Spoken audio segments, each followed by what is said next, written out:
lied to us. They said death was the end, a final breath, then peace. But no one warned us about what comes next. You don't go to heaven. You don't burn in hell. You're dragged to a courtroom where the dead stand trial, not for their sins in life, but for what they did after. A grieving mother who clung to her child's soul. A husband who whispered through mirrors to his living wife. They thought it was love. But in the court of the ghosts, love is possession. And possession is a crime. And the judge, it isn't human. It was never meant to be. You won't find this court in any building. It doesn't exist in space, nor in time. It's a realm in between, a gray void hidden behind the final breath. A liminal space built from regret, echoing with cries that never fade. This is the court of the ghosts, where spirits are judged not for what they did while alive, but for what they've done after death. Most spirits fade quietly into memory.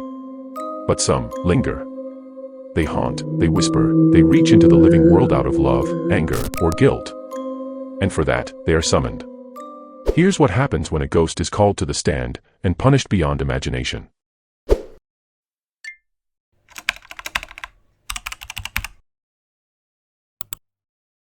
Her name was Lena Aurora, a gentle woman from a quiet village in Himachal. Her son, Arav, died at just 10 years old, struck by a drunk driver on the way to school. Her grief shattered her. But what made her different was that her son didn't leave. Every night, villagers reported hearing a child laughing near Lena's house. Toys moved on their own. Arav's voice whispered through vents, "I'm still here, Ma." People assumed it was her trauma. But she wasn't alone. She had kept him. Using forbidden rituals passed down by her grandmother, Lena anchored Arav's spirit to their home. His soul never passed on. He never rested. She fed him offerings, played with him, and kept his room as it was. But the child began to change. No longer a boy, but a twisted, stunted shadow of a soul. His laughter became screams. And one day, Arav pulled another village child into the closet, vanished for 2 days.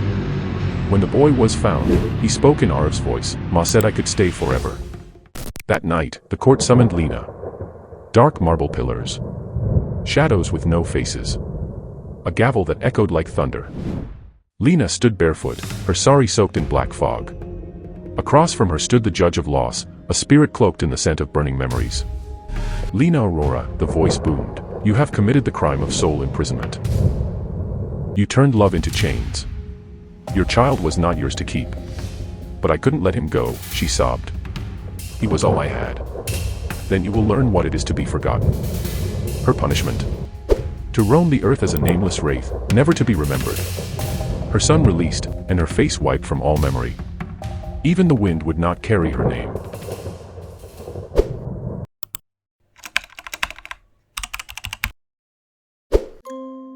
Rahul Menon was a devoted man. When he died from cancer, his wife Sana couldn't cope. She spoke to his photo every night, lit candles for him, even left food on his plate. And he answered. At first, small signs, a breeze when she cried, music playing from their old radio, a warm feeling in bed at night. Sana thought it was comfort. But Rahul wasn't trying to soothe her. He was jealous. When Sana tried to move on, Rahul appeared in her dreams, crying, begging, angry. Her new partner began to suffer. Sleep paralysis. Bruises from invisible hands. One night, Rahul whispered into Sana's ear. "If I can't have you in life, I'll have you in death." That night, she was found in a coma, her brain frozen in REM sleep. Trapped. And once again, the court summoned a spirit. Rahul appeared drenched in smoke, his face half sane, half scorched with grief. You were not called to her side. You broke the sacred veil. Love is not possession. Rahul's punishment was chilling. He was chained to every person he had ever loved, forced to witness them forget him, move on, erase him from photos, until even he couldn't remember his own name. He now wanders with his arms outstretched, trying to feel warmth, but feeling only the cold silence of being forgotten.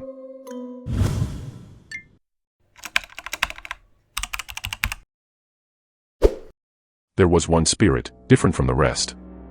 Nalin Varma was once a judge in real life, a proud, powerful man who never forgave weakness. After he died, instead of fading, he built his own spectral court in the ruins of an abandoned courthouse.